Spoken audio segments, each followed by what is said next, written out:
Welcome to my YouTube channel. एबे मु आलोचना करी ओडिशा मोगल शासन।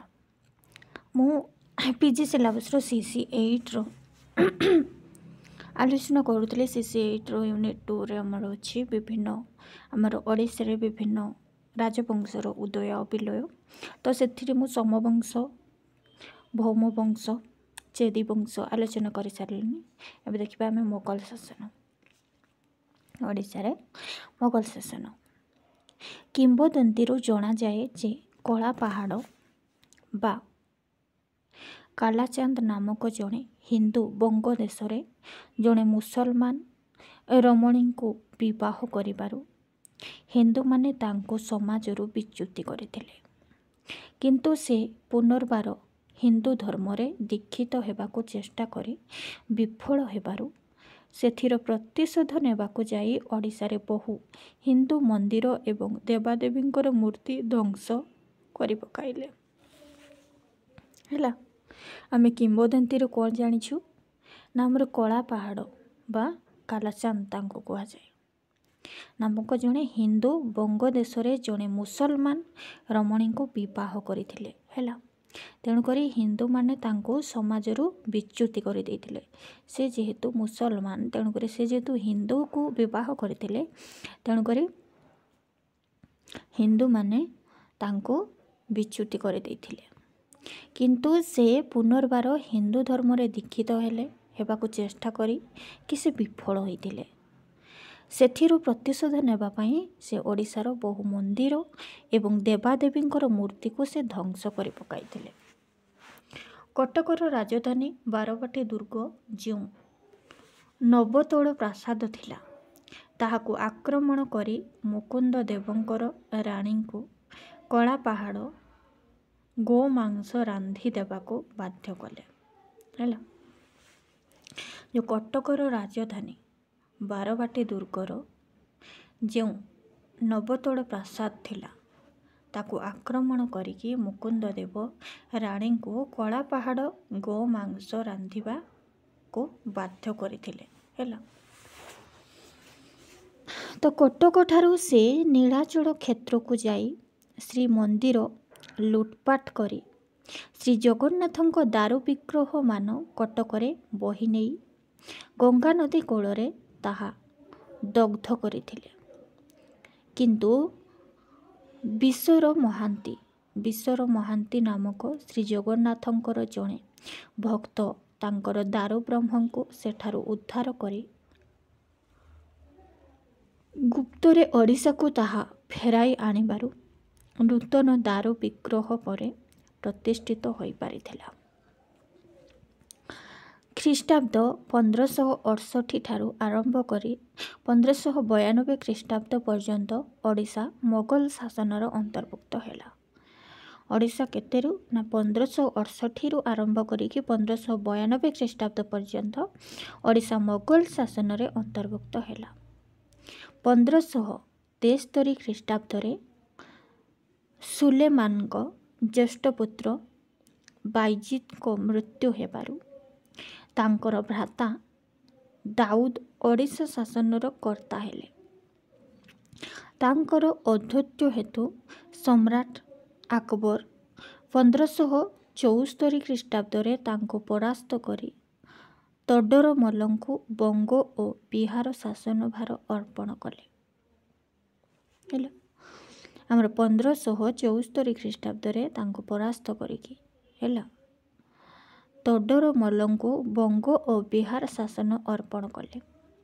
एणु दाऊद उपाय न देखी ओडिशा रे आत्मगोपन कले। सुवर्णरेखा नदी निकटरे तोडर मल्ल दाऊद को परास्त करी कटकरे आसी पहुँचिले, किंतु दाऊद शरणात्पन्न हेबारु एवं केतेक उपढौकन देबारु मोगल सम्राटकर संगे तांकर संधि स्थापित हैला। एही संधि फलरे दाऊद को कटक सरकार छाड़ी दियागला।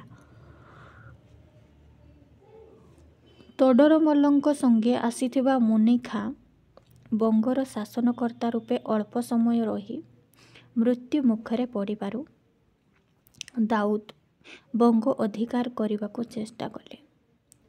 ଏହାପରେ 1576ରେ ମୋଗଲ ଓ ପଠାଣଙ୍କ ମଧ୍ୟରେ ଯେଉଁ ଯୁଦ୍ଧ ହେଲା ସେଥିରେ ଦାଉଦ ନିହତ ହେଲେ ଏବଂ ଓଡ଼ିଶାରେ ଅନ୍ତର୍ବିଦ୍ରୋହ କିଛି କାଳ ପର୍ଯ୍ୟନ୍ତ ଲାଗି ରହିଲା।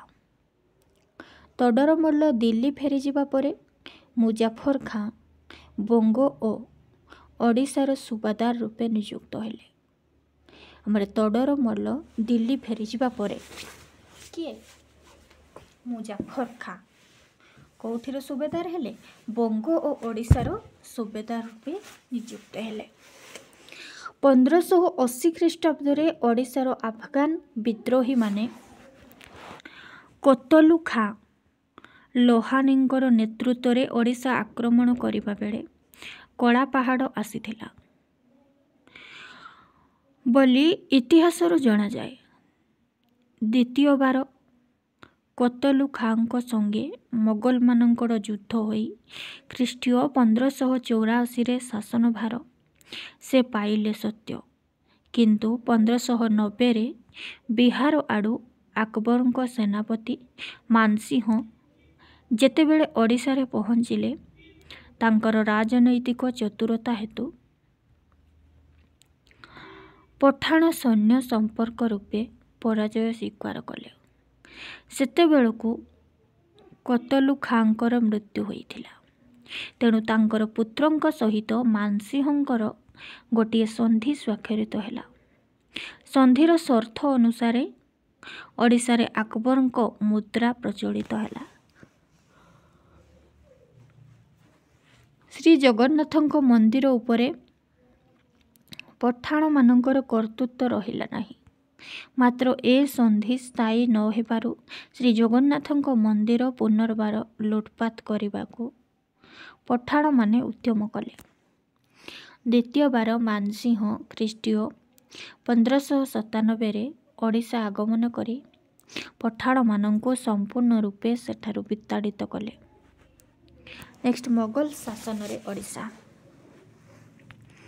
ମାନସିଂହ ଓଡ଼ିଶାର ଅନ୍ତର୍ବିପ୍ଳବ ଶାନ୍ତ କରିବାକୁ ଯାଇ ସାମନ୍ତ ରାଜ୍ୟମାନଙ୍କର ଆନୁଗତ୍ୟ ସମ୍ପାଦନ କଲେ।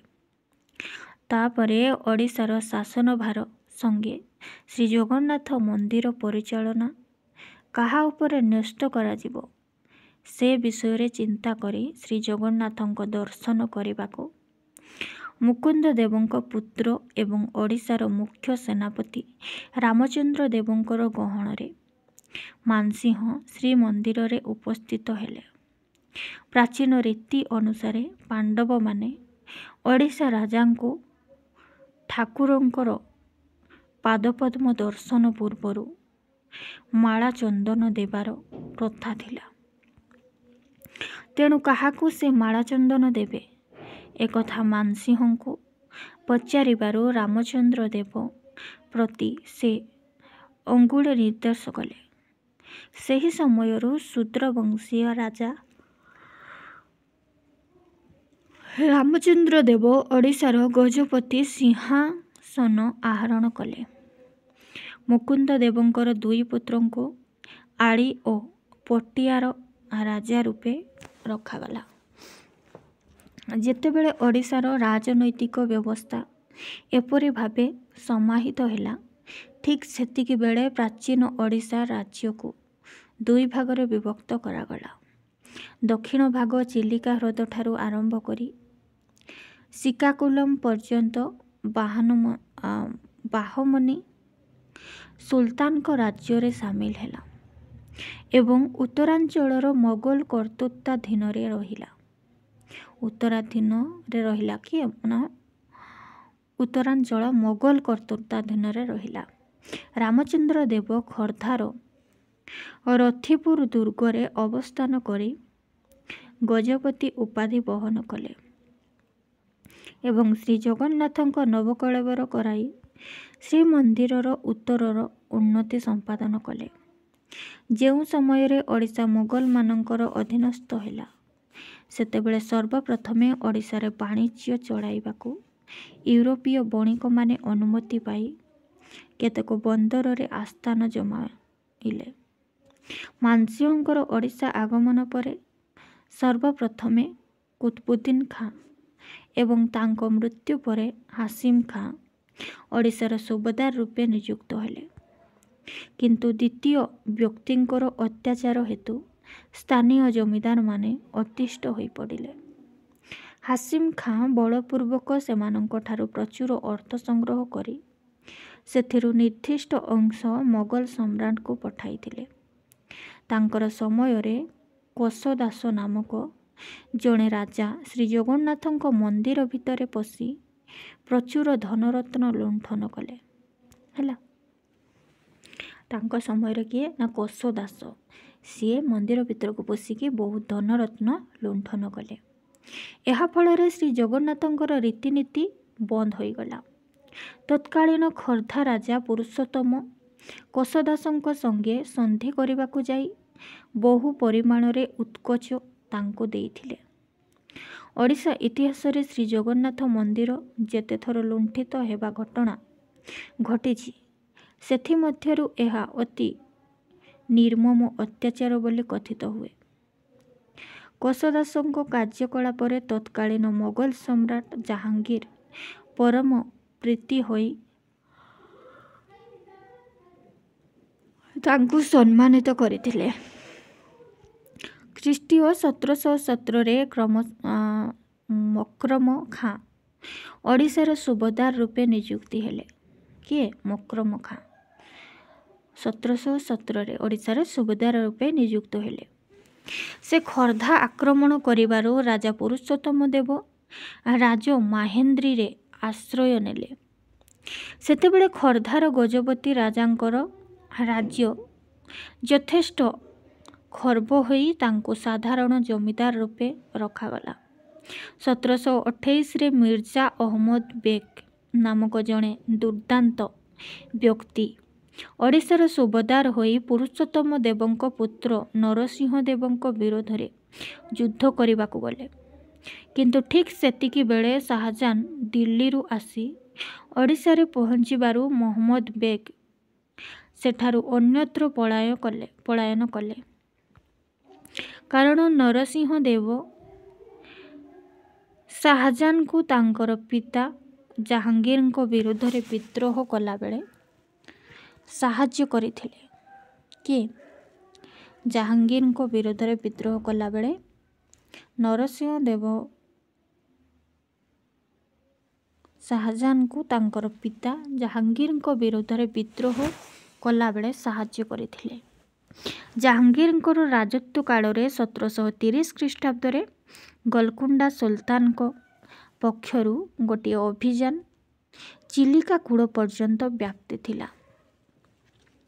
ସେତେବେଳେ ଖଲିକୋଟ ଏବଂ ଆଠଗଡ଼ ସମେତ କେତେକ ଜମିଦାର ଖୋର୍ଦ୍ଧାର ଗଜପତି ରାଜାଙ୍କୁ ସାହାଯ୍ୟ କରିବାରୁ ମୋଗଲ ସୁବେଦାର ପକ୍ଷରେ ଦକ୍ଷିଣ ଓଡ଼ିଶା ନିଜ ଅକ୍ତିଆରରେ ରଖିବା ସମ୍ଭବ ହେଲା। ସେତେବେଳେ ଗୋଲକୁଣ୍ଡା ମଧ୍ୟ ମୋଗଲ ରାଜତ୍ୱର ଆନୁଗତ୍ୟ ସ୍ୱୀକାର କରିବାରୁ ଦକ୍ଷିଣ ଓଡ଼ିଶାର ସମସ୍ତ ଅଞ୍ଚଳ ମାଲୁତ ବା ଚିଲିକା ମଧ୍ୟସ୍ଥଳଠାରୁ ଆରମ୍ଭ କରି ଶ୍ରୀକାକୁଲମ ପର୍ଯ୍ୟନ୍ତ ଗୋଲକୁଣ୍ଡା ଅଧୀନରେ ଛାଡ଼ି ଦିଆଗଲା। ବିଦ୍ରୋହୀ ଜମିଦାରମାନଙ୍କୁ ଶାନ୍ତ କରି ଗୋଲକୁଣ୍ଡାର ଶାସକ କୁତବୁ ଶାହୀ ତାଙ୍କର ରାଜଧାନୀ ଶ୍ରୀକାକୁଲମଠାରେ ସ୍ଥାପନ କଲେ। ତତୋଧି ଦକ୍ଷିଣ ଓଡ଼ିଶାର ସମସ୍ତ ଅଞ୍ଚଳ ଓଡ଼ିଶାରୁ ବିଚ୍ଛିନ୍ନ ହୋଇଗଲା। ନେକ୍ସଟ, ମରହଟ୍ଟା ଶାସନ। ଖୋର୍ଦ୍ଧା ରାଜା ମୁକୁନ୍ଦ ଦେବଙ୍କ ମୃତ୍ୟୁ ପରେ 1690 ଖ୍ରୀଷ୍ଟାବ୍ଦରେ ତାଙ୍କର ପୁତ୍ର ଦିବ୍ୟସିଂହ ଦେବ ଏକମ ଅଭିଷକ୍ତ ହେଲେ। ତାଙ୍କର ରାଜତ୍ୱର ପ୍ରଥମ ବର୍ଷରେ ଓଡ଼ିଶାରେ ପ୍ରବଳ ବାତ୍ୟା ହୋଇ ଶ୍ରୀଜଗନ୍ନାଥଙ୍କ ମନ୍ଦିରରୁ ନୀଳଚକ୍ର ଉଡ଼ିଯାଇଥିଲା। 30 ବର୍ଷ ରାଜତ୍ୱ କଲା ପରେ ଦିବ୍ୟସିଂହ ଦେବର ମୃତ୍ୟୁ ହେବାରୁ 1720 ଖ୍ରୀଷ୍ଟାବ୍ଦରେ ତାଙ୍କର ପୁତ୍ର ହରେକୃଷ୍ଣ ଦେବ ରାଜତ୍ୱ କଲେ ହେଲା। 1720ରେ ଦିବ୍ୟସିଂହର ଯେତେବେଳେ ଦିବ୍ୟସିଂହ ଦେବର ମୃତ୍ୟୁ ହୋଇଗଲା ସେତେବେଳେ ତାଙ୍କ ପୁତ୍ର ହରେକୃଷ୍ଣ ଦେବ ରାଜତ୍ୱ କଲେ। ଏହି ସମୟରେ ଓଡ଼ିଶାର ସ୍ମୃତିକାର ଗଦାଧର ରାଜଗୁରୁ ତାଙ୍କର ଗୋଟିଏ ସ୍ୱତନ୍ତ୍ର ପଦ୍ଧତି ଓଡ଼ିଆମାନଙ୍କ ପାଇଁ ରଚନା କରିଥିଲେ। ହରେକୃଷ୍ଣ ଦେବଙ୍କ ସମୟରେ ପୁରୀ ମନ୍ଦିରରେ ଚୂନ ଲାଗିଲା ଏବଂ କେତେକ ଭଗ୍ନାଂଶ ନିର୍ମିତ ହୋଇଥିଲା। ତାଙ୍କ ପୁତ୍ର ଗୋପୀନାଥ ଦେବଙ୍କ ସମୟରେ ଶାସନ କାର୍ଯ୍ୟ ଦୁର୍ବଳ ହେବାରୁ 1732ରେ ତାଙ୍କ ଭ୍ରାତା ରାମଚନ୍ଦ୍ର ଦେବ ଶାସନ କାର୍ଯ୍ୟ ବହନ କଲେ। ସେତେବେଳେ ବଙ୍ଗ ନବାବ ସୁଜାଉଦ୍ଦିନଙ୍କ ପୁତ୍ର ମହମ୍ମଦ ତକି ଖାଁ ଓଡ଼ିଶାର ନାଏବ ରୂପେ ନିଯୁକ୍ତ ହୋଇଥିଲେ। ତାଙ୍କ ଅତ୍ୟାଚାର ହେତୁ ଶ୍ରୀଜଗନ୍ନାଥ ବିଗ୍ରହଙ୍କୁ ଚିଲିକାରେ ଗୁପ୍ତ ସ୍ଥାନରେ ରଖାଗଲା। ତୁର୍କୀ ଖାଁ ପୁରୀରୁ ଖୋର୍ଦ୍ଧା ଅଭିଯାନ କରି ରାମଚନ୍ଦ୍ର ଦେବଙ୍କୁ ବନ୍ଦୀ କରି କଟକ ନେଇ ଆସିଲେ ଏବଂ ତାଙ୍କୁ ମୁସଲମାନ ଧର୍ମ ଗ୍ରହଣ କରିବାକୁ ବାଧ୍ୟ କରାଇଥିଲା। ତୁର୍କୀ ଖାଁଙ୍କ ମୃତ୍ୟୁ ପରେ 1734 ଖ୍ରୀଷ୍ଟାବ୍ଦରେ ମୁର୍ଶିଦ କୁଲି ଖାଁ ଓଡ଼ିଶାର ନାଏବ ପଦରେ ଅଭିଷିକ୍ତ ହୋଇଥିଲେ। ହିନ୍ଦୁମାନଙ୍କ ପ୍ରତି ତାଙ୍କର ସହଯୋଗମୂଳକ ମନୋବୃତ୍ତି ହେତୁ ତାଙ୍କର ଶାସନ କାଳରେ ହିନ୍ଦୁମାନେ ନିରାପଦରେ ରହିଲେ। ଶ୍ରୀଜଗନ୍ନାଥଙ୍କ ମନ୍ଦିରରେ ଯଥାବିଧି ଭାବେ ନୀତିମାନ ପରିଚାଳିତ ହେଲା। ସେତେବେଳେ ରାମଚନ୍ଦ୍ର ଦେବ ମୁସଲମାନ ଧର୍ମ ଗ୍ରହଣ କରି ମୁର୍ଶିଦ କୁଲି ଖାଁଙ୍କର କନ୍ୟାଙ୍କୁ ବିବାହ କରିଥିଲେ। ତେଣୁ ହିନ୍ଦୁ ଧର୍ମରୁ ସେ ବିତାଡ଼ିତ ହେବା ଜଣାଯାଏ। 1740 ଖ୍ରୀଷ୍ଟାବ୍ଦରେ ଆଲିବର୍ଦୀ ଖାଁ ବଙ୍ଗ ବିହାର ଓ ଓଡ଼ିଶାର ନାଏବ ପଦରେ ଅଭିଷିକ୍ତ ହେବାରୁ ମୁର୍ଶିଦା କୁଲିଙ୍କ ସଙ୍ଗେ ତାଙ୍କର ବିବାଦ ଉପସ୍ଥିତ ହେଲା। ରାମଚନ୍ଦ୍ର ଦେବ କୁଲି ଖାଁଙ୍କର ଜାମାତା ରୂପେ ତାଙ୍କୁ ଏହି ସଂଘର୍ଷରେ ସାହାଯ୍ୟ କଲେ। ସେତିକିବେଳେ ମୁର୍ଶିଦ କୁଲି ଖାଁଙ୍କ ଠାରୁ ନିମନ୍ତ୍ରଣ ପାଇ ନାଗପୁର ଭଂସଲା ଓଡ଼ିଶାକୁ ଆସି ବଙ୍ଗ ନବାବଙ୍କ ସଙ୍ଗେ ଯୁଦ୍ଧ କରିବାରେ ପ୍ରବୃତ୍ତ ହେଲେ। ସେତିକିବେଳେ ଓଡ଼ିଶାରେ ମହାରାଷ୍ଟ୍ରୀୟମାନଙ୍କର ଅଧିପତ୍ୟର ସୂତ୍ରପାତ ହେଲା। ରାମଚନ୍ଦ୍ର ଦେବଙ୍କର ପୁତ୍ର ବୀରକିଶୋର ଦେବ ଖୋର୍ଦ୍ଧା ସିଂହାସନ ଅଧିକାର କରିବା ସମୟରେ 1751 ଖ୍ରୀଷ୍ଟାବ୍ଦରେ ଆଲିବର୍ଦୀ ଖାଁ ଓ ରଘୁଜୀ ଭସଲାଙ୍କ ମଧ୍ୟରେ ସନ୍ଧି ସ୍ଥାପିତ ହେଲା।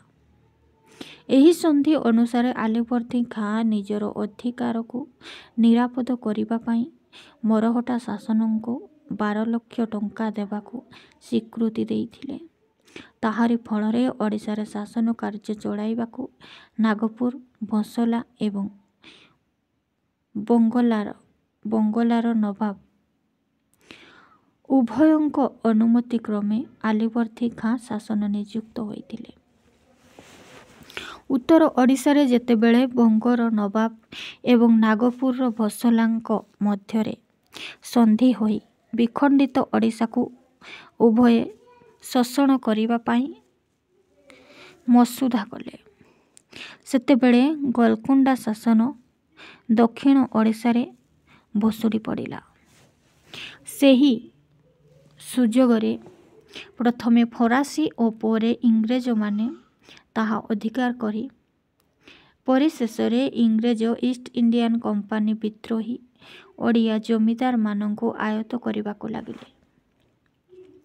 ସେହି ଜମିଦାରମାନଙ୍କ ମଧ୍ୟରେ ପାରଳାଖେମୁଣ୍ଡିର ଜଗନ୍ନାଥ ନାରାୟଣ ଦେବ ଏବଂ ଘୁମୁସର ରାଜା ଶ୍ରୀକରଭଞ୍ଜ ପାର୍ବତୀୟ ପାଇକମାନଙ୍କୁ ଏକତ୍ରିତ କରି ସ୍ୱାଧୀନତା ଲାଭ କରିବାକୁ ଚେଷ୍ଟିତ ହେଲେ। ଇଂରେଜମାନଙ୍କ ପକ୍ଷରେ ପାର୍ବତ୍ୟ ଅଞ୍ଚଳରେ ବିଦ୍ରୋହୀମାନଙ୍କୁ ଆୟତ୍ତ କରିବା ଅତ୍ୟନ୍ତ କଠିନ ହୋଇଥିଲା। ଏଣୁ ହିନ୍ଦୁ ଜମିଦାରମାନଙ୍କ ଠାରୁ ରାଜସ୍ୱ ଆଦାୟ କରିବା ଛଳନାରେ ବିଜୟନଗରର ତତ୍କାଳୀନ ରାଜା ବିଜୟ ରାମ ରାଜାଙ୍କୁ ରେଣ୍ଟରେ ରୂପେ ନିଯୁକ୍ତ କରାଗଲା। ବିଜୟ ରାମ ମଧ୍ୟ ତାଙ୍କର ପାର୍ଶ୍ୱବର୍ତ୍ତୀ ଜମିଦାରମାନଙ୍କର ରାଜ୍ୟ ଆକ୍ରମଣ କରିବାକୁ ଉତ୍ସାହିତ ହେଲେ। ୟୁରୋପୀୟ ସୈନ୍ୟମାନଙ୍କ ନୂତନ ଅସ୍ତ୍ରଶସ୍ତ୍ର ସାହାଯ୍ୟ ପାଇବାରୁ ତାଙ୍କୁ ସେହି ଉଦ୍ୟମ ଉତ୍ତରୋତ୍ତର ବର୍ଦ୍ଧିତ ହେଲା। ଜଗନ୍ନାଥ ନାରାୟଣ ଦେବ ଜଣେ ଦୂରଦର୍ଶୀ କୂଟନୀତିଜ୍ଞ ଏବଂ ହିନ୍ଦୁ ଧର୍ମ ପୃଷ୍ଠପୋଷକ ରୂପେ ଗଞ୍ଜାମର ତତ୍କାଳୀନ ଜମିଦାରମାନଙ୍କ ମଧ୍ୟରେ ଶ୍ରେଷ୍ଠ ବିବେଚିତ ହେଉଥିଲେ। ସେ ଦେଖିଥିଲେ ଯେ ଖୋର୍ଦ୍ଧାର ରାଜା ବୀରକିଶୋର ଦେବ ଯଦି ତାଙ୍କର ସଙ୍ଗେ ଯୋଗ ଦେବେ ତାହେଲେ ଉତ୍ତର ଓଡ଼ିଶାରୁ ମରହଟ୍ଟାମାନଙ୍କୁ ବିତାଡ଼ିତ କରି ଓଡ଼ିଶାରେ ପୁନର୍ବାର ଗଜପତି ଶାସନ ପ୍ରତିଷ୍ଠା କରାଇବା ପାରିବ। କିନ୍ତୁ ବୀରକିଶୋର ଦେବ ସେଥିରେ ସହଯୋଗ ନ କରିବାରୁ ପାରଲାର ସୈନ୍ୟମାନଙ୍କୁ ଏକତ୍ରିତ କରି ଜଗନ୍ନାଥ ନାରାୟଣ ଦେବ ଖୋର୍ଦ୍ଧା ବିପକ୍ଷରେ ଅଭିଯାନ ଚଳାଇଲେ। ଅନାୟାସରେ ସେ ବିଜୟ ଲାଭ କରି ପୁରୀ ଶ୍ରୀ ଜଗନ୍ନାଥ ମନ୍ଦିରରେ ରାଜକୀୟ ସମ୍ମାନ ଲାଭ କରିଥିବା ମାଦଳା ପାଞ୍ଜିରେ ଉଲ୍ଲେଖ ଅଛି। ବୀରକିଶୋର ଦେବ ପରାସ୍ତ ହୋଇ କଟକର ମରହଟ୍ଟାମାନଙ୍କ ଶରଣାପନ୍ନ ହେଲେ। ସେତେବେଳେ ଶିବ ଭଟ୍ଟ ନାମକ ଜଣେ ମରହଟ୍ଟା ସୁବଦାର କଟକରେ ରହୁଥିଲେ। ବୀରକିଶୋର ଦେବଙ୍କୁ ଯୁଦ୍ଧରେ ସାହାଯ୍ୟ କରିବାକୁ ସେ ସ୍ୱୀକୃତ ହେଲେ ସତ, କିନ୍ତୁ ଯୁଦ୍ଧର ସମସ୍ତ ଖର୍ଚ୍ଚ ଖୋର୍ଦ୍ଧା ରାଜାଙ୍କ ଉପରେ ନ୍ୟସ୍ତ କରାଗଲା। ଠିକ୍ ସେତିକିବେଳେ ଜଗନ୍ନାଥ ନାରାୟଣ ଦେବ ଖବର ପାଇଲେ ଯେ ସୀତାରାମ ରାଜୁ ତାଙ୍କର ନିଜ ଜମିଦାର କେତେକ ଅଂଶ ଅଧିକାର କରି ନେଇଛନ୍ତି। ଏଣେ ମରହଟ୍ଟା ସୈନ୍ୟ ଏବଂ ଖୋର୍ଦ୍ଧା ସୈନ୍ୟ ମିଳିତ ଭାବରେ ଯୁଦ୍ଧ କରିବା ଦେଖି ସେ ନିଜ ଜମିଦାରକୁ ଫେରିଗଲେ। ଯୁଦ୍ଧର ବ୍ୟୟ ସ୍ୱରୂପ ଖ୍ରୀଷ୍ଟାବ୍ଦ 1760ରେ ଲେମ୍ବେଇ ଓ ରାହାଙ୍ଗ ପରଗଣା ସମେତ ପୁରୀ ମନ୍ଦିର ମରହଟ୍ଟାମାନଙ୍କ ଦଖଲରେ ରହିଲା। ଏହାପରେ ବୀରକିଶୋର ଦେବ ପାଗଳ ହୋଇ ନିଜର 4ଟି ପୁତ୍ରଙ୍କୁ ହତ୍ୟା କରିଥିବାର ଜଣାଯାଏ। 1780 ଖ୍ରୀଷ୍ଟାବ୍ଦରେ ତାଙ୍କର ମୃତ୍ୟୁ ହେବାରୁ ଦିବ୍ୟସିଂହ ଦେବ ଖୋର୍ଦ୍ଧା ସିଂହାସନରେ ଅଧିରୂଢ଼ ହେଲେ। ମରହଟ୍ଟାମାନେ ତାଙ୍କଠାରୁ ବାର୍ଷିକ 10,000 ଟଙ୍କା ଶୁଳ୍କ ଆଦାୟ କରିଥିଲେ। ଖୋର୍ଦ୍ଧାର ବରୁଣାଇ ପର୍ବତରେ ସେ ଗୋଟିଏ ଦୁର୍ଗ ନିର୍ମାଣ କରିଥିବାର ଅନୁମାନ କରାଯାଏ। 1795 ଖ୍ରୀଷ୍ଟାବ୍ଦରେ ତାଙ୍କର ମୃତ୍ୟୁ ହେବାରୁ ମୁକୁନ୍ଦ ଦେବ ଗାଦିରେ ଆସୀନ ହେଲେ। ନେକ୍ସଟ ଇଂରେଜ ଶାସନ। ଲର୍ଡ ଡେଲହାଉସିଙ୍କ ସମୟ 1798ରୁ 1805। ମରହଟ୍ଟାମାନଙ୍କ ଆଧିପତ୍ୟ କ୍ଷୁଣ୍ଣ ହେଲା। ପ୍ରଥମେ ଇଂରେଜମାନେ ପୂର୍ବ ଉପକୂଳରେ ଗୁହୁଳିଠାରୁ ଆରମ୍ଭ କରି ବାଲେଶ୍ୱର ଓ କଟକ ପର୍ଯ୍ୟନ୍ତ ସେମାନଙ୍କର ଯୋଗସୂତ୍ର ଛିନ୍ନ ହୋଇଥିବାରୁ ସେ ଅଞ୍ଚଳ ଅଧିକାର କରିବାକୁ ମନସ୍ଥ କଲେ। ଇଂରେଜମାନେ ନାଗପୁର ଭୋଁସଲାଙ୍କୁ ସେ ଅଞ୍ଚଳରେ ବାଣିଜ୍ୟର ନିରାପତ୍ତା ପାଇଁ ଯେତିକି ସୈନ୍ୟ ରଖିବା କଥା ତାହା ରଖିବାକୁ ଅନୁରୋଧ କଲେ। କିନ୍ତୁ ଭୋଁସଲା ଏଥିରେ ଏକମତ ନ ହେବାରୁ ଓଡ଼ିଶାକୁ ପୂର୍ବ ଓ ଦକ୍ଷିଣ ଦିଗରୁ ଆକ୍ରମଣ କରିବାକୁ ଇଂରେଜମାନେ 1803 ସାଲରେ କର୍ଣ୍ଣେଲ କ୍ୟାମ୍ପବେଲଙ୍କ ନେତୃତ୍ୱରେ 1500 ଦେଶୀ ସୈନ୍ୟଙ୍କୁ ଗଞ୍ଜାମ ପଟରୁ ପୁରୀ ଆଡ଼କୁ ପ୍ରେରଣ କଲେ। କିନ୍ତୁ କ୍ୟାମ୍ପବେଲ ଅଳ୍ପ କାଳ ମାଧ୍ୟମରେ ଅସୁସ୍ଥ ହୋଇପଡ଼ିବାରୁ ତାଙ୍କର ସ୍ଥାନରେ ଜେନେରାଲ ହରକଟ ନିଯୁକ୍ତ ହେଲେ। ଅଳ୍ପ ସମୟ ମଧ୍ୟରେ ସେ ଚିଲିକା ପାର ହୋଇ ପୂର୍ବାଞ୍ଚଳକୁ ଅଗ୍ରସର ହେବାରୁ ସ୍ଥାନୀୟ ଜମିଦାରମାନେ ମଧ୍ୟ ତାଙ୍କର ବଶ୍ୟତା ସ୍ୱୀକାର କଲେ। ଇଂରେଜରେ ସରକାରଙ୍କର ଦ୍ୱାରା ଘୋଷଣା କରାଗଲା ଯେ ହିନ୍ଦୁ ଧର୍ମ ଏବଂ ଜଗନ୍ନାଥ ମନ୍ଦିରରେ କୌଣସି ଖ୍ରୀଷ୍ଟିଆନ ପ୍ରବେଶ କରିବେ ନାହିଁ। ହେଲା, ଆମର ହିନ୍ଦୁ ଧର୍ମ ଏବଂ ଜଗନ୍ନାଥ ମନ୍ଦିରରେ କୌଣସି ଖ୍ରୀଷ୍ଟିଆନ ପ୍ରବେଶ କରିବେ ନାହିଁ। ଓଡ଼ିଶାରେ ଇଂରେଜମାନଙ୍କର ଆକ୍ରମଣକୁ ପ୍ରତିହତ କରିବା ପାଇଁ ମରହଟ୍ଟା ସୈନ୍ୟ ପିପିଲି ଓ ମାଣିକପାଟଣାଠାରେ ପ୍ରତିରୋଧ ବ୍ୟବସ୍ଥା କଲେ। ସେମାନଙ୍କର ମୁଖ୍ୟ ସାମରିକ ଘାଟି କଟକର ବାରବାଟୀରେ ରହିଥିଲା। ଇଂରେଜ ସୈନ୍ୟମାନଙ୍କ ଅଭିଯାନ ହେତୁ ମାଣିକପାଟଣା ସହଜରେ ସେମାନଙ୍କର ହସ୍ତଗତ ହେଲା। ମାଲୁଦରେ ଥିବା ମରହଟ୍ଟା ଫୌଜଦାର ଫତେ ମହମ୍ମଦ ଇଂରେଜମାନଙ୍କ ବିପକ୍ଷରେ ଲଢ଼ିବା ତେଣେ ଥାଉ ବରଂ ସେମାନଙ୍କୁ ପ୍ରଭୃତ ସାହାଯ୍ୟ କରିବାକୁ ଲାଗିଲେ। ମାଣିକପାଟଣାଠାରୁ ଯାଇ ଖୋର୍ଦ୍ଧା ନିକଟବର୍ତ୍ତୀ ନରସିଂହପାଟଣାଠାରେ ଯେତେବେଳେ ହରକୋଟଙ୍କ ସୈନ୍ୟ ଉପସ୍ଥିତ ହେଲେ, ସେତେବେଳେ ଖୋର୍ଦ୍ଧା ରାଜା ମୁକୁନ୍ଦ ଦେବ ମଧ୍ୟ ତାଙ୍କୁ ସାହାଯ୍ୟ କରିବାକୁ ଅଗ୍ରସର ହେଲେ। କାରଣ ହରକୋଟ ମୁକୁନ୍ଦ ଦେବଙ୍କୁ 1,00,000 ଟଙ୍କା ଦେବାର ପ୍ରତିଶ୍ରୁତି ଦେଇ ବ୍ରିଟିଶ ସୈନ୍ୟକୁ ସାହାଯ୍ୟ କରିବାକୁ 3,000 ପାଇକ ସେନା ଦେବାକୁ ପ୍ରାର୍ଥନା କରିଥିଲେ। କେତେ ହଜାର? 3,000 ପାଇକ ସେନା। ମରହଟ୍ଟାମାନେ ଶ୍ରୀ ଜଗନ୍ନାଥଙ୍କ ମନ୍ଦିର ନିଜ ଅଧୀନରେ ରଖିବାରୁ ମୁକୁନ୍ଦ ଦେବ ପୂର୍ବରୁ ତାଙ୍କ ପ୍ରତି ବିରକ୍ତ ଥିଲେ। ତେଣୁ ହରକୋଟ 1,00,000 ଟଙ୍କା ଉତ୍କୋଚକୁ ସେ ଅବିଳମ୍ବେ ଗ୍ରହଣ କରିବାକୁ ସ୍ୱୀକୃତ ହେଲେ। ଏହାପରେ ପୁରୀ ସହଜରେ ଇଂରେଜମାନଙ୍କ ଅଧିକାରଭୁକ୍ତ ହୋଇଥିଲା। ତାପରେ ଇଂରେଜ ସୈନ୍ୟ କଟକ ପ୍ରତି ସେମାନଙ୍କର ଅଭିଯାନ ବିସ୍ତାର କଲେ। ଅହମ୍ମଦପୁର ଓ ମୁକୁନ୍ଦପୁରଠାରେ ମରହଟ୍ଟାମାନଙ୍କ ସଙ୍ଗେ ସେମାନଙ୍କର ଭୀଷଣ ଯୁଦ୍ଧ ହୋଇଥିଲା। ସେଥିରେ ପରାଜିତ ହୋଇ ମରହଟ୍ଟା ସୈନ୍ୟମାନେ ବାରବାଟୀ ଦୁର୍ଗକୁ ପଶ୍ଚାତ ଧାବନ କଲେ। ଶେଷରେ 1803 ସାଲ ଅକ୍ଟୋବର ମଧ୍ୟଭାଗରେ ବାରବାଟୀ ଦୁର୍ଗ ଇଂରେଜଙ୍କ ଦ୍ୱାରା ଅଧିକୃତ ହେଲା।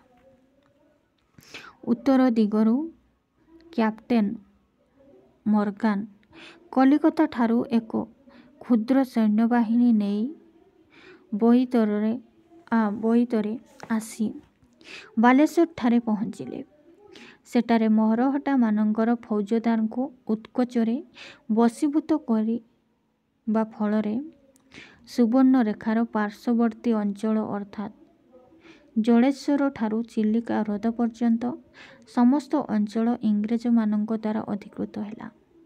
ମୁକୁନ୍ଦ ଦେବଙ୍କୁ ହରକୋଟ ଯେଉଁ 1,00,000 ଟଙ୍କା ଦେବାକୁ ପ୍ରତିଶ୍ରୁତି ଦେଇଥିଲେ, ସେଥିରୁ କେବଳ ଅର୍ଦ୍ଧଭାଗ ଦିଆଯାଇଥିଲା। ବଳକା 50,000 ଟଙ୍କା ସମେତ ଲେମ୍ବୋଇ ଓ ରାହାଙ୍ଗ ପରଗଣା ପୁଣି ଜଗନ୍ନାଥ ମନ୍ଦିରର ସ୍ୱତ୍ତ ମୁକୁନ୍ଦ ଦେବଙ୍କୁ ଦିଆଯାଇନଥିଲା। କିନ୍ତୁ ସେ ଦୁଇଟି ପରଗଣା ପାଇବାକୁ ଆଶା କରି ରାଜା ମୁକୁନ୍ଦ ଦେବ ଇଂରେଜଙ୍କ ସହିତ ସନ୍ଧି ସୂତ୍ରରେ ଆବଦ୍ଧ ହୋଇଥିଲେ। ବାରବାଟୀ ଜିଲ୍ଲା ଅଧିକୃତ ହେବା ପରେ ମୁକୁନ୍ଦ ଦେବ ପକ୍ଷରୁ ଜୟୀରାଜଗୁରୁ ହରକୋଟଙ୍କ ପାଖକୁ ପ୍ରେରିତ ହେଲେ। କିନ୍ତୁ ହରକୋଟ କେବଳ 20,000 ଟଙ୍କା ଦେଇ ବଳକା ଟଙ୍କା ଫେରାଇ ଦିଆଯିବ ବୋଲି କହିଲେ। ଲେମ୍ଫାଇ, ରାହାଙ୍ଗ ଓ ଜଗନ୍ନାଥ ମନ୍ଦିର ସମ୍ପର୍କୀୟ ବିଷୟରେ ପୂର୍ବରୁ ସେ କୌଣସି ନିର୍ଭର ପ୍ରତିଶ୍ରୁତି ଦେଇ ନଥିବାରୁ ତାହା ଦେବାକୁ ମନା କଲେ। ଇଂରେଜଙ୍କ ଠାରୁ ଏପରି ନିରାଶାଭରା ବ୍ୟବହାରରେ ମୁକୁନ୍ଦ ଦେବ କେବଳ କ୍ଷୁଣ୍ଣ ହେଲେ ନାହିଁ, ବରଂ ଇଂରେଜଙ୍କ ସଙ୍ଗେ ଯୁଦ୍ଧ କରିବାକୁ ସ୍ଥିର କଲେ। କିଏ? ମୁକୁନ୍ଦ ଦେବ। ଖୋର୍ଦ୍ଧାର ପାଇକ ସେନାଙ୍କୁ ପ୍ରସ୍ତୁତ କରାଗଲା। ଖୋର୍ଦ୍ଧା ରାଜାଙ୍କର ମିତ୍ର ଜମିଦାରମାନେ ଯଥା କନିକା, କୁଜଙ୍ଗ ପ୍ରଭୃତି ରାଜାମାନେ ମଧ୍ୟ ସାହାଯ୍ୟ କରିବାକୁ ପ୍ରତିଶ୍ରୁତି ଦେଲେ। ଖୋର୍ଦ୍ଧା ଏବଂ ପୁରୀ ଅଞ୍ଚଳରେ ବିଦ୍ରୋହ ଦେଖାଦେବାରୁ ଗଞ୍ଜାମ ଓ କଟକ ଆଡ଼ୁ ଇଂରେଜ ସୈନ୍ୟ ପ୍ରେରିତ ହେଲେ ଏବଂ ଖୋର୍ଦ୍ଧା ଦୁର୍ଗ ଅଧିକାର କରିବାକୁ ଚେଷ୍ଟା କଲେ। ଏହି ଦୁର୍ଗଟି ବରୁଣେଇ ପାହାଡ଼ର ଗୋଟିଏ ଦୁର୍ଗମ ଅଞ୍ଚଳ ମଧ୍ୟରେ ନିର୍ମିତ ହୋଇଥିଲା। ସେହି ଦୁର୍ଗର ଭଗ୍ନାବଶେଷ ଆଦ୍ୟାପି ଦେଖିବାକୁ ମିଳେ। ଖୋର୍ଦ୍ଧା ଅବିଳମ୍ବେ ଇଂରେଜମାନଙ୍କ ଦ୍ୱାରା ଆକ୍ରାନ୍ତ ହେବାରୁ ମୁକୁନ୍ଦ ଦେବ ଆତ୍ମରକ୍ଷା ସକାଶେ ଦକ୍ଷିଣକୁ ପଳାୟନ କଲେ ଏବଂ ଖୋର୍ଦ୍ଧା ଗୋଟିଏ ଖାସ୍ ମହାଲରେ ପରିଣତ ହେଲା। ପରେ ମୁକୁନ୍ଦ ଦେବଙ୍କୁ ବନ୍ଦୀ କରି ବାରବାଟୀ ଦୁର୍ଗକୁ ଆଣି ସେଠାରୁ ମେଦିନୀପୁର ଜେଲକୁ ପଠାଇ ଦିଆଗଲା। ପ୍ରାୟ 4 ବର୍ଷ ପରେ ଅର୍ଥାତ୍ 1807 ଖ୍ରୀଷ୍ଟାବ୍ଦରେ ତାଙ୍କୁ ମୁକ୍ତି ଦିଆଗଲା ଏବଂ ଶ୍ରୀ ଜଗନ୍ନାଥଙ୍କ ମନ୍ଦିର କର୍ତ୍ତୃତ୍ୱ ମଧ୍ୟ ତାଙ୍କ ହସ୍ତରେ ନ୍ୟସ୍ତ କରାଗଲା। କିନ୍ତୁ ଏହି ଘଟଣାର 10 ବର୍ଷ ପରେ ପୁନର୍ବାର ତାଙ୍କୁ ବନ୍ଦୀ କରାଗଲା, କାରଣ ଓଡ଼ିଶାର ପାଇକ ବିଦ୍ରୋହରେ ସେ ନେତୃତ୍ୱ ଗ୍ରହଣ କରିଥିବାର ପ୍ରମାଣ ପାଇଁ ଇଂରେଜ ଶାସନ ଏପରି ପନ୍ଥା ଗ୍ରହଣ କଲା। ଓଡ଼ିଶାର ପାଇକ ବିଦ୍ରୋହ ଓ ବକ୍ସି ଜଗବନ୍ଧୁ ବିଦ୍ୟାଧର। କେଉଁ ପ୍ରାଚୀନ କାଳରେ ଓଡ଼ିଶାରେ ଯେତେବେଳେ ସ୍ୱାଧୀନ ରାଜାମାନେ ଥିଲେ, ସେତେବେଳେ ତାଙ୍କ ଅଧୀନରେ ପାଇକମାନେ ନିଯୁକ୍ତ ହୋଇ ଯୁଦ୍ଧକ୍ଷେତ୍ରରେ ପଦାତିକ ସୈନ୍ୟ ରୂପେ କାର୍ଯ୍ୟ କରୁଥିଲେ। ରାଜାଙ୍କ ପକ୍ଷରୁ ସେମାନଙ୍କର ଭରଣପୋଷଣ ପାଇଁ ଭୂ ସମ୍ପତ୍ତି ଜାଗିର ସ୍ୱରୂପ ଦିଆଗଲା।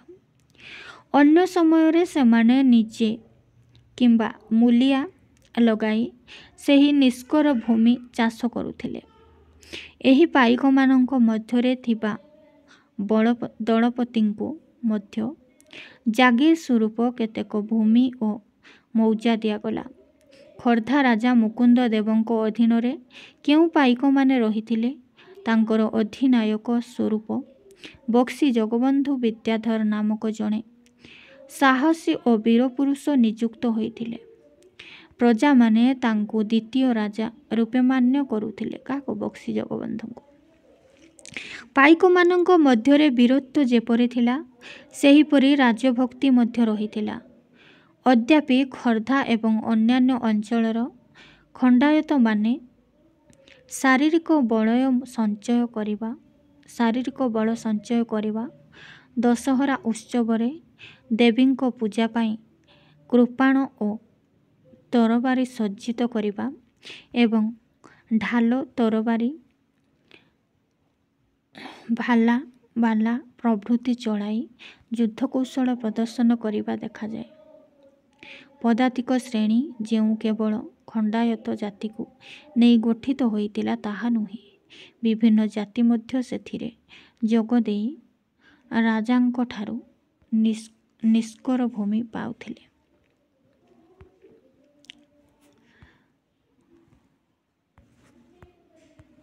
1817 ସାଲରେ ମେଜର ଫ୍ଲେଚରଙ୍କ ଅପରିଣାମ ଦର୍ଶିତା ହେତୁ ପାଇକମାନଙ୍କ ମଧ୍ୟରେ ବିଦ୍ରୋହ ବହ୍ନି ଜଳି ଉଠିଲା। ଖୋର୍ଦ୍ଧା ଏବଂ ପୁରୀ ଜିଲ୍ଲାର ଅନ୍ୟାନ୍ୟ ଅଞ୍ଚଳ ଅଧିକାର କରି ବ୍ରିଟିଶ ସରକାରଙ୍କ ପକ୍ଷରୁ ମେଜର ଫ୍ଲେଚର ଓଡ଼ିଶାରେ ଗୋଟିଏ ନୀତି ପ୍ରବର୍ତ୍ତନ କଲେ, ଯାହାଫଳରେ ପାଇକମାନଙ୍କର ଜମି ଓ ଜାଗିଦାରମାନଙ୍କ ମୌଜାଗୁଡ଼ିକ ଉଚ୍ଛେଦ କରାଗଲା। ସାଧାରଣତଃ କୃଷକମାନଙ୍କ ପରି ସେମାନଙ୍କୁ କଉଡ଼ି ପରିବର୍ତ୍ତେ ଟଙ୍କାରେ ଭୂରାଜସ୍ୱ ପଇଠ କରିବାକୁ ବାଧ୍ୟ କରାଗଲା। ବକ୍ସି ଜଗବନ୍ଧୁ ବିଦ୍ୟାଧର ସେତେବେଳେ ବଂଶ ପରମ୍ପରା କ୍ରମେ ରଡ଼ଙ୍ଗ ମୌଜାଟିକୁ ନିଷ୍କର ଜାଗିର ରୂପେ ଉପଭୋଗ କରୁଥିଲେ। ତେଣୁ ସେ ଆପତ୍ତି କରିବା ସତ୍ତ୍ୱେ ସେଥିରୁ ତାଙ୍କର ସ୍ୱତ୍ୱ ଉଚ୍ଛେଦ କରାଗଲା। ଏହାର ପ୍ରତିବାଦ କରି ଜଗବନ୍ଧୁ ସେଠାକାର ପାଇକମାନଙ୍କ ସାହାଯ୍ୟ ଲାଭ କଲେ। ତାପରେ ସେ ଘୁମୁସରକୁ ଯାଇ ସେଠାକାର ବିଦ୍ରୋହୀ ରାଜାଙ୍କ ସାହାଯ୍ୟ ଭିକ୍ଷା କଲେ। ଓଡ଼ିଶାରେ ଖ୍ରୀଷ୍ଟିଆନ ସରକାର ଶ୍ରୀଜଗନ୍ନାଥଙ୍କ ପବିତ୍ର ମନ୍ଦିର ସମେତ ସମସ୍ତ ଧର୍ମକ୍ଷେତ୍ରକୁ ନାଗପାଶ ବନ୍ଧନରେ ରଖିବା କଳ୍ପନା କରି ଘୁମୁସର ରାଜା ଉତ୍ତ୍ୟକ୍ତ ହୋଇଥିଲେ। ତେଣୁ ତାଙ୍କର ଅଧୀନରେ ଥିବା 400 ଦୁର୍ଦ୍ଧର୍ଷ ଆଦିବାସୀ କନ୍ଧ ସୈନ୍ୟଙ୍କୁ ଇଂରେଜ ବିରୁଦ୍ଧରେ ଲଢ଼ିବା ପାଇଁ ଜଗବନ୍ଧୁଙ୍କ ସାଥିରେ ପଠାଇଲେ। ଫଳରେ ବାଣପୁର ଠାରୁ ଆରମ୍ଭ କରି ସମଗ୍ର ପାର୍ବତ୍ୟ ଅଞ୍ଚଳରେ ବିଦ୍ରୋହ ସୃଷ୍ଟି ହେଲା। ଓ ତାହା ଖୋର୍ଦ୍ଧା ଓ ପୁରୀ ପର୍ଯ୍ୟନ୍ତ ବ୍ୟାପ୍ତିଗଲା। କଟକରେ ଅବସ୍ଥିତ ଇଂରେଜ ଶାସନ ଓ ସମ୍ବାଦ ପାଇ ଅଳ୍ପ କେତେକ ସୈନ୍ୟ ସହ ଜଣେ କମାଣ୍ଡି ମାଜିଷ୍ଟ୍ରେଟକୁ ଖୋର୍ଦ୍ଧା ପଠାଇଲେ। କିନ୍ତୁ ସେ ଖୋର୍ଦ୍ଧାରେ ପହଞ୍ଚିବା ଆଗରୁ କନ୍ଧ ଓ ପାଇକମାନେ ମିଶି ସେଠାକାର ସରକାରୀ ଗୃହଗୁଡ଼ିକ ଧ୍ୱଂସ କରି ସରକାରଙ୍କ ରାଜକୋଷ ଲୁଣ୍ଠନ କରିସାରିଥିଲେ। ତେଣୁ ସେଠାରେ ସରକାର କର୍ମଚାରୀମାନେ ଭୟଭୀତ ହୋଇ ଅନ୍ୟତ୍ର ପଳାଇଲେ। ଖୋର୍ଦ୍ଧାଠାରୁ ପ୍ରାୟ 3 ମାଇଲ ଦୂରରେ ଥିବା ଗଙ୍ଗପଡ଼ା ନାମକ ଗ୍ରାମରେ ଡେରା ପକାଇ ମାଜିଷ୍ଟ୍ରେଟ ଯେତେବେଳେ ଖୋର୍ଦ୍ଧାରୁ ଲୋକ ଅଣାଇବାକୁ ଖବର ପଠାଇଲେ, ସେତେବେଳେ ସେଠାରୁ କିଛି ସାହାଯ୍ୟ ମିଳିବା ପରିବର୍ତ୍ତେ ତାଙ୍କୁ ଚତୁର୍ଦିଗରୁ ବିଦ୍ରୋହୀଙ୍କ ପକ୍ଷରୁ ତୀବ୍ର ଆକ୍ରମଣ ହେଲା। ସୁତରାଂ ମାଜିଷ୍ଟ୍ରେଟ ସାହେବ ସେଠାରେ ରହି ନପାରି ପାଶ୍ଚାତ ଧାବନ କରି ପ୍ରାଣରକ୍ଷା କରିବାକୁ ବାଧ୍ୟ ହେଲେ।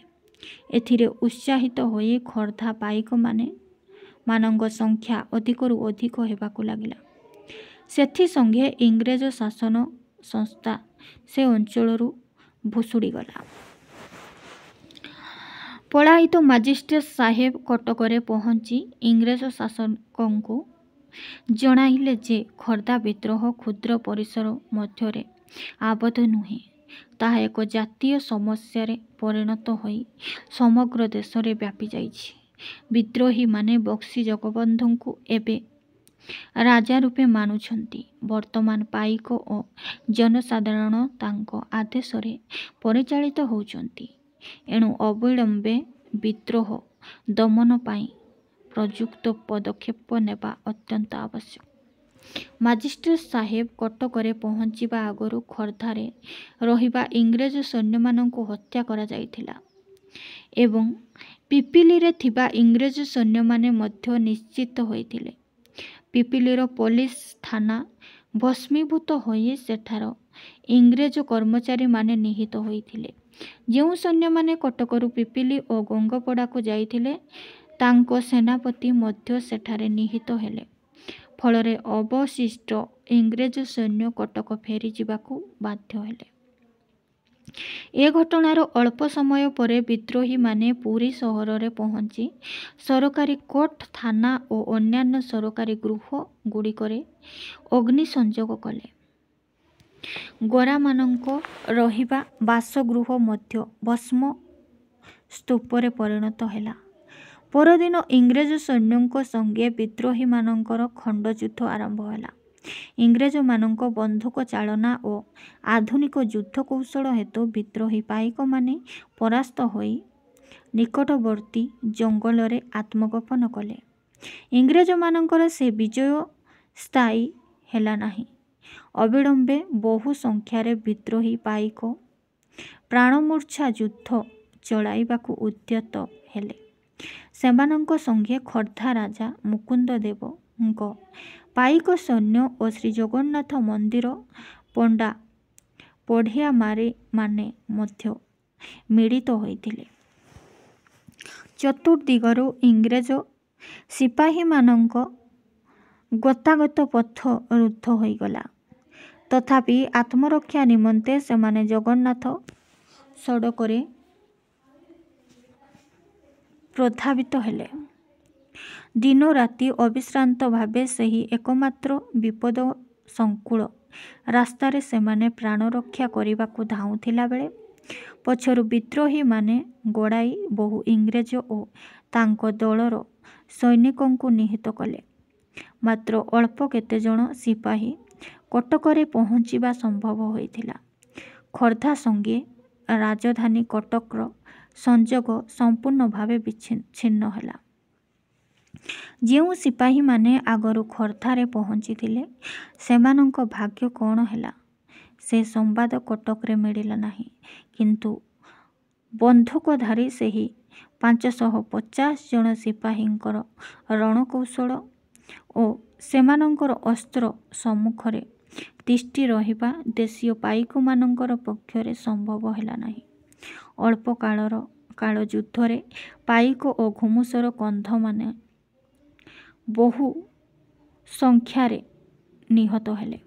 ଅବଶିଷ୍ଟ ଜଙ୍ଗଲରେ ଲୁଚି ଆତ୍ମରକ୍ଷା କଲେ। 1817 ସାଲରେ ଖୋର୍ଦ୍ଧା ଓ ପୁରୀ ବିଦ୍ରୋହ ବହ୍ନି ନିର୍ବାପିତ ହେଲା। ବକ୍ସି ଜଗବନ୍ଧୁ ସମର୍ଥକ ପାଇକମାନେ ଇଂରେଜଙ୍କ ହାତରେ ଧରାପଡ଼ି ନିର୍ମମ ଭାବେ ପ୍ରାଣଦଣ୍ଡରେ ଦଣ୍ଡିତ ହେଲେ। ଖୋର୍ଦ୍ଧା ରାଜା ମୁକୁନ୍ଦ ଦେବ ଯିଏକି ଏଥିପୂର୍ବରୁ ଇଂରେଜଙ୍କ ଦ୍ୱାରା ବନ୍ଦୀ ହୋଇଥିଲେ, ସେ ମଧ୍ୟ ସେହି ବର୍ଷ ମୃତ୍ୟୁ ମୁଖରେ ପଡ଼ିଲେ। ସେ ଥିଲେ ଖୋର୍ଦ୍ଧାର ଶେଷ ରାଜା। ତାଙ୍କ ମୃତ୍ୟୁ ପରେ ଖୋର୍ଦ୍ଧା ଓ ପୁରୀ ଇଂରେଜ ଖାସମାଲାରେ ପରିଣତ ହେଲା।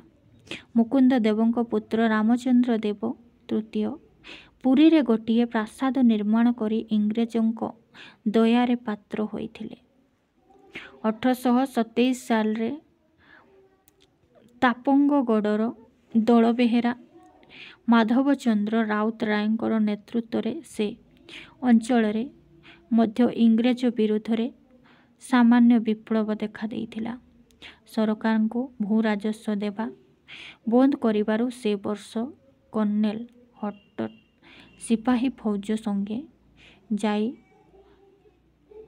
ତାପଙ୍ଗ ବିଦ୍ରୋହ ଦମନ କଲେ ଓ ଦଳବେହେରାଙ୍କୁ ତାଙ୍କ ସାହିତ୍ୟିକତା ଓ ବୀରତ୍ୱ ହେତୁ କ୍ଷମା କରି ଦିଆଗଲା।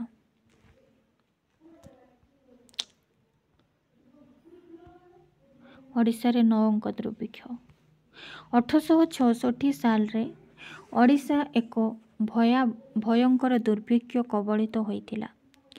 ପୁରୀର ରାଜା ଦିବ୍ୟସିଂହ ଦେବ 9 ଅଙ୍କରେ ପୁରୀର ରାଜା ଦିବ୍ୟସିଂହ ଦେବଙ୍କ 9 ବର୍ଷରେ ଏହା ଦେଖାଦେଇଥିବାରୁ ଏହାର ନାମ 9 ଅଙ୍କ ଦୁର୍ଭିକ୍ଷ ନାମରେ ଅଭିହିତ ହୁଏ। ଏ ରାଜ୍ୟ ଉପକୂଳବର୍ତ୍ତୀ 4ଗୋଟି ଜିଲ୍ଲା ଥିଲା। ସେ ଦୁର୍ଭିକ୍ଷର କେନ୍ଦ୍ରସ୍ଥଳ। 1864 ସାଲରୁ ଲାଗ 3 ବର୍ଷ ବର୍ଷା ନ ହୋଇ ମରୁଡ଼ି ହେତୁ ଫସଲ ହେଉନଥିଲା। 1867 ସାଲ ବେଳକୁ ଅବସ୍ଥା ଉତ୍କଟ ଆକାର ଧାରଣ କଲା। ପୁରୀ ଜିଲ୍ଲା କଲେକ୍ଟର ଜି.ଏନ୍. ବୁର୍ଲୋ ତତ୍କାଳୀନ ରେଭିନ୍ୟୁ ବୋର୍ଡ ସଭ୍ୟଙ୍କୁ ଚିଠି ଲେଖି ଜଣାଇଲେ ଯେ ବାହାର ରାଜ୍ୟରୁ ଚାଉଳ ଅଣାଇ ଲୋକଙ୍କୁ ବଞ୍ଚାଇବା ଦରକାର, କିନ୍ତୁ କେହି ହେଲେ ତାଙ୍କ କଥାରେ କର୍ଣ୍ଣପାତ କଲେ ନାହିଁ। ଏଣୁ ଖାଦ୍ୟ ଅଭାବ ଯୋଗୁଁ ହଜାର ହଜାର ଲୋକ ମୃତ୍ୟୁବରଣ ପଡ଼ିଲେ। ସେ ବର୍ଷ ନଭେମ୍ବର ମାସ ବେଳକୁ ମୃତ୍ୟୁ ସଂଖ୍ୟା ଯଥେଷ୍ଟ ବଢ଼ିଗଲା। ଅବସ୍ଥା ଅତ୍ୟନ୍ତ ସଙ୍କଟାପନ୍ନ ହେଲା ଦେଖି କଲେକ୍ଟର ସାହେବ ପୁଣି କମିଶନରଙ୍କୁ ତାରବାର୍ତ୍ତା ପଠାଇ ତୁରନ୍ତ ସାହାଯ୍ୟ ପାଇଁ ଅନୁରୋଧ କଲେ। ଏଥିପୂର୍ବେ ସ୍ଥାନୀୟ ଲୋକେ ଲୁଣ ମାରି କିଛି କିଛି ଅର୍ଥ ଉପାର୍ଜନ କରୁଥିଲେ। ତାହା ସରକାର ନିଷେଧ କରିବାରୁ ଗରିବ ଲୋକଙ୍କର ଆର୍ଥିକ ଅବସ୍ଥା ଅତି ଶୋଚନୀୟ ହୋଇଗଲା। ତେଣୁ ଲୁଣ ମାରିବା ଅଧିକାର ଦେବା ଆବଶ୍ୟକ ବୋଲି କଲେକ୍ଟର ଜଣାଇଲେ। 1865 ମସିହା ଶେଷ ଆଡ଼କୁ ମାଟି କାମ କଲେ ମଜୁରୀ ରୂପେ ଚାଉଳ ଦେବା ବ୍ୟବସ୍ଥା ସରକାର ପକ୍ଷରୁ ଘୋଷିତ ହେଲା। ସେ ବର୍ଷ କଟକ ମାନ୍ଦ୍ରାଜ ରାସ୍ତା କାମ ହେବାକୁ ନେଇ ସରକାରଙ୍କର ଗରିବ ମଜୁରିଆଙ୍କୁ କିଛି ପରିମାଣରେ ସାହାଯ୍ୟ କଲେ। କିନ୍ତୁ ତା ପର ବର୍ଷ ଓଡ଼ିଶାର ମଫସଲ ଅଞ୍ଚଳରେ ଲକ୍ଷ ଲକ୍ଷ ପରିବାର ଖାଦ୍ୟାଭାବରୁ ନିଶ୍ଚିହ୍ନ ହୋଇଗଲେ। ପୁରୀ, କଟକ ଓ ବାଲେଶ୍ୱର ଜିଲ୍ଲାର ଜନସଂଖ୍ୟା ବହୁ ପରିମାଣରେ କ୍ଷୟ ହେଲା। ରେଭିନ୍ୟୁ ବୋର୍ଡ ପକ୍ଷରୁ ଓଡ଼ିଶାର ସେହି ଦୁର୍ଭିକ୍ଷ ସମୀକ୍ଷା କରି ରିପୋର୍ଟ ପଠାଇବା ସକାଶେ ଟି.ଇ. ରେଭେନ୍ସାଙ୍କୁ ଭାର ଦିଆଗଲା। ସେ ଓଡ଼ିଶାର ନାରୀମାନଙ୍କ ହାତରେ ଥିବା ପିତ୍ତଳ ବଳାକୁ ସୁନା ବିଚାରି ସରକାରଙ୍କୁ ରିପୋର୍ଟ ଦେଲେ ଯେ ଓଡ଼ିଶାର ସାଧାରଣ ପଲ୍ଲୀ ଅଞ୍ଚଳରେ ମଧ୍ୟ ପ୍ରଚୁର ପରିମାଣରେ ସ୍ୱର୍ଣ୍ଣ ଅଳଙ୍କାର ଗଚ୍ଛିତ ଅଛି। ସେହି ଭୁଲ ରିପୋର୍ଟ ଫଳରେ ସରକାରଙ୍କ ପକ୍ଷରୁ ସାହାଯ୍ୟ ମିଳିବାରୁ ଲକ୍ଷ ଲକ୍ଷ ଲୋକଙ୍କର ମୃତ୍ୟୁ ହୋଇଥିଲା। ଏହି ଘଟଣା ଜାଣିବା ପରେ ରେଭେନ୍ସା ସାହେବ ପରବର୍ତ୍ତୀ କାଳରେ ଘୋର ମାନସିକ ଘାତର ଆଘାତ ଓ ଅନୁତାପରେ ମ୍ରିୟମାଣ ହୋଇଥିଲେ। ତେଣୁ ସେଥିରୁ ପ୍ରତିକାର ନିମନ୍ତେ କଟକରେ ଏକ କଲେଜ ସ୍ଥାପନ ପାଇଁ ଉଦ୍ୟମ କଲେ। ତ ଏଇ ଥିଲା ସମାପ୍ତ।